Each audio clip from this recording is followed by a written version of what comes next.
about like, creating this record back then? Like how old were you when this stuff was written and made, and like what did you expect from it at the time, Oh my God, man! At the time, I was, I was just a poet. I was performing at the New I was performing at school. I was a student at SUNY Purchase. I was in the Mm, creative writing program, and I would throw shows. I would do open mics, and they would be packed. You know what I mean? Like, the whole room would be shoulder to shoulder, and just me and a bunch of my friends having fun and being hella supportive, and it was a real intimate, fun thing that we did. Just being kids, and then going to New and same thing. They're using words like fireworks, and I'm just blown away. The thing that brought me there yeah. was Slam Nation. So, I saw that. I saw Soul Williams. I was at the Indian movie theater in Winter Park. This is in Orlando, Florida. And I said, I want to be a writer. That's what I want to do. Saul Williams was talking about he was talking about the rapture. He was talking about 144,000, Um, Mm, and so fast forward, I know I'm going all over the place, no. but at some point, Zesto, back then, it was Zest Rock, uh, True. DJ So Q. That was my brother, man. He stepped to me and was like, "Yo, I like what you're doing. You wanna put some music to that, and like I was hearing spoken word albums, but it was like the music was background music. You know what I mean? Yeah. It wasn't really they didn't seem the music and the vocals did not speak to each other in any way, but when Saul Williams came out with his album, um I wasn't a big fan necessarily of how it was produced. I like Amethyst Rockstar, but he seemed to be aware of the music, and he was, you know rocking to the beat but not really rapping, you know what I mean? And I thought that was interesting. He was definitely the spearhead for to me as far as that movement is concerned. And so I kind of and they were sampling, Rage Against the Machine is one of my favorites. So me and Justin started working, and so it was like Justin, Zesto Q, um, Bedtime Nine, shout out Bedtime Nine, Algernon, eventually a little bit down the line, E. coli, Tencho, Mhm. Masai Bay, Yeah. BMS, but anyway, I'm hanging out with rappers. I'm a poet. You know what I mean? I got a self-published book out. I think therefore I am, and I'm performing, and I don't know what I'm doing on the mic in terms of like trying to perform over a beat, and so they're like giving me shit like, dude, fucking spit to the beat. Damn, what are you doing? You know what I mean? Yeah, So yeah. I'm in the booth like a million takes. You know what I'm saying? Like I'm at this point, I'm overthinking it. When we first initially started, there's this one song we had. A song was like 4 minutes long. It was called Hip Hop Something, and so it was. We had a couple of tracks. It was like trial by air of me just learning and trying to figure out. And then at some point, I'm hanging with these rappers. I'm like, I'm trying to impress them. I'm trying to impress them with my writing game. I'm trying to impress them performing, over this music. And so it was a lot of practice, and eventually, and at the time, this girl I was going out with at the time, we broke up. So I was brokenhearted, and I'm writing about that, and slowly the songs came along. Just it was just a journey into, you know, what I was going through, running around New York City, skateboarding, being black and being paranoid, or just being paranoid in general. Hmm. Uh, you know what I'm saying? Just like your typical. I was kind of coming out of the whole conspiracy theory thing, but at the same time, I'm listening to Def Jux. I'm obsessing over that stuff. Anything Aesop Rock would throw out there.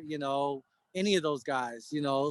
Um, Cold Vein, any of that stuff. I was just all about. Yeah. So, Sonic Sum, all that. And that stuff really inspired me. You guys really definitely, um, that to us that was another era. Word. Yeah. What what do you think looking back on the record now, when you hear it now, I mean, it's, we're grown men. You know what I Right. mean? Like both of us are around the same age, and you know, both of us have lived and We are. experienced the I'm 42. scars. Okay, so we're the same age exactly. Wow. So, Yeah. um, but yeah, I mean, you know, when you're 42, you carry different scars from different things that have happened. You've lived life, you know, you've had your ups and downs, and you have like, I would hope everyone that's watching by 42 has some kind of greater perspective, but like you had a pretty wide perspective on this record, you know, Mm, at appreciate it, you man. know, age middle 20s, things, you know, the stuff that you were, you know, as I listen to it as a grown man, I listen back to it and I hear new things, and it's kind of remarkable. Oh, sorry. Hold on. Hold on. Yeah, as far as perspective, I'm trying to think of what I was reading. I was definitely reading Soul Williams. And what else was I reading, man? I honestly, it's just been so long ago. Yeah. You know, but a But lot of stuff. Yeah. do you catch like new gems of what you said yourself? You know, like does it hit you differently? It you know what I mean? Like or do you have a When different inclination? you sent me the when you sent me the masters, right? uh I was so taken back by that. You know, I was telling short fuse like, and it was real. I listened to it. I think I told you, whereas I listened to it and I could hear how different it was as, you know, mastered, and I didn't know it could sound that way. Word. and and I hadn't listened to that record in years and years, man. And I cried because I was like, Wow. I was just this kid that I was just trying to kill shit. You know what I mean? Yeah. I wanted to impress people like you. I wanted to impress my heroes. You know, so a lot of it was me really trying to show how sharp my knife was. You know, what was it? Like one line that I love was, now I can't. Oh my God. Father compact the hydrogen gases, holy haunt this art. For spirit be like, yo, son, that shit is hot. Like, just fucking around, you know, being obsessed with like the beginning of whatever this is. You know what I mean? Like, uh, I don't think it's a simulation, but there's patterns. You know what I mean? Just all Right. kinds of, you know, things like that. That I was, you know, I think I found my mom's Nietzsche book when I went home, and I was reading that, and I think was it Twilight. I think that was when he kind of started to go crazy. He kept talking about, you know, he's like one of the only philosophers I ever respected was Plato, because he said the only thing I know is that there's certainty and uncertainty, and just things like that. You know, the chaos in the order, uh, yeah, make some kind of harmonious tapestry that I was really trying to tap into. You know, I had no necessarily a concept more than I was just writing these lines. I just knew they had to be good, you know? Yeah, I mean, I think that that approach to what you were just talking about in terms of like, you know, the certainty of uncertainty, you know, that's sort of like how all of us came up because of 9/11. Right. And that's what sort of like makes this relevant now. It makes a lot of that post 9/11 era of hip hop, of indie hip hop, you know, relevant now because we're back in this in a different but similar situation where the world is so untethered, particularly from the American perspective sitting here, that you know this is the calculation of it. The mental calculation sounds like this, you know, and I said on a different podcast, like a lot of the cats that came out of that late 90s and early 2000s time period, like all of our music to this day is darker than it would have been had 9/11 not happened and had, you know, the Bush era not happened. You know, all of it has like a dark edge to it. And I think that this record really captured a nice balance between, I mean, it was a very early example of poetics on music, you know, in the underground, you know. Appreciate it, man. Thank I you. think there was a period probably earlier in the 90s where like, you know, poetry and hip hop just didn't mix. You know what I Mm. mean? Like it didn't add up together. And like it was through Saul and through Mike Ladd and through a few other people. And then that led to this record, which is still ahead of its time, you know, even with those forerunners ahead of you. You know what I'm saying? So like it's definitely something that I feel you know, like we've been saying, I mean, to me, this record really deserved a second chance to be heard. And if that's heard by a handful more people, a couple hundred people, a couple thousand more people than it did the first time, then I'm happy with that. I Yeah. just want to do what I can um to sort of get music out there, because you know the thing that we've talked about with this release and what releases in this time period is, this is at a time where, like, if you had physical releases prior to like that late 2000s era, Right. you might be okay. You know what I mean? You might be able to continue. You had a name for yourself. If you were just starting, if you were a new name like NASA or Tracy Jones, you had to start from scratch, and most of your scratch was just trying to get your shit on iTunes at least. Get it out there digitally, do something. Because it's pre social media, so you can't really tell people about it besides putting it on your MySpace. So like a lot of great Crazy. music I feel like has been completely missed because of that weird gap between digital and streaming retail and physical CDs and stores. That there was a gap. People don't realize it wasn't like a light switch overnight that, oh yeah, we used to go to a record store and now we go to iTunes. Like there was a huge gap in between where like a lot of great music wasn't heard. And this is a prime That's example. true. That's true, man. I mean, yeah, Mike Ladd, dude. Mike Ladd.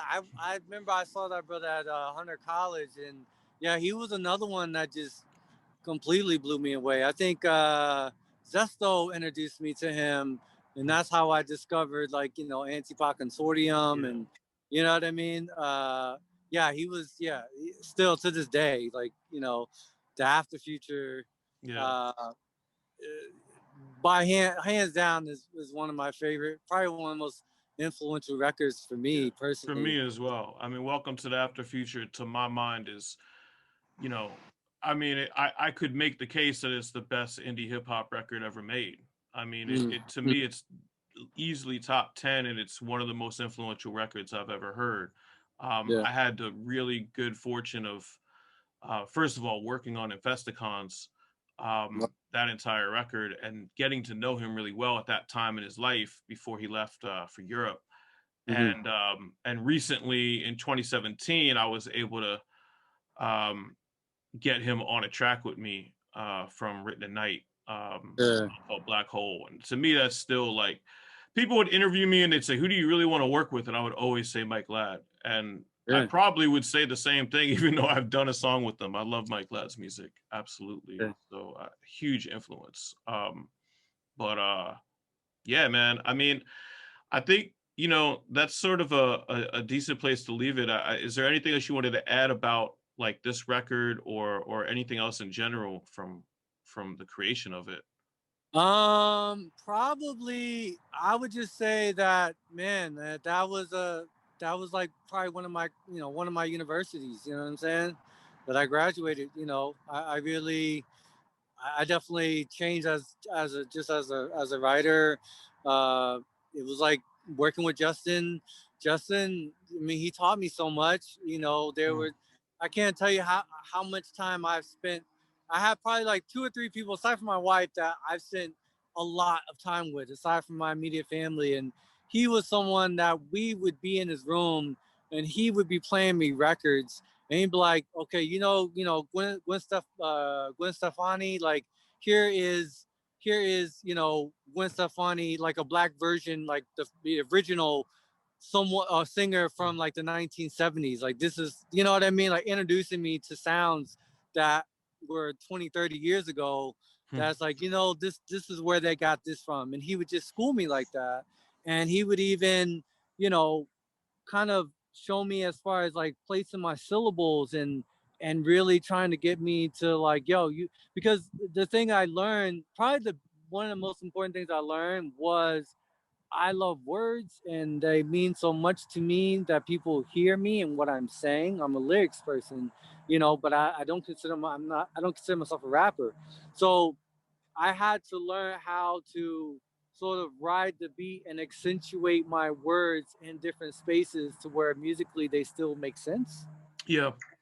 and be more and write in a way that I'm more concise and more kind of conservative, But even if I'm using all of these conjunctions, I can just use those as like drums. Those are my drums. You know what I mean? Like I'm hitting quarter notes or whatever. Like, and I just kind of learn how to just, you know, just practice like that, because I got to a point where I was actually overthinking it, and I was Mm-hmm. feeling really self-conscious, and I was like, but I want people to understand, and if I say it this way, it's gonna kind of not, they're not gonna hear that. So yeah, that was university for me, dog. Like that was a big thing. Yeah. Yeah, definitely shout out to Zesto Q.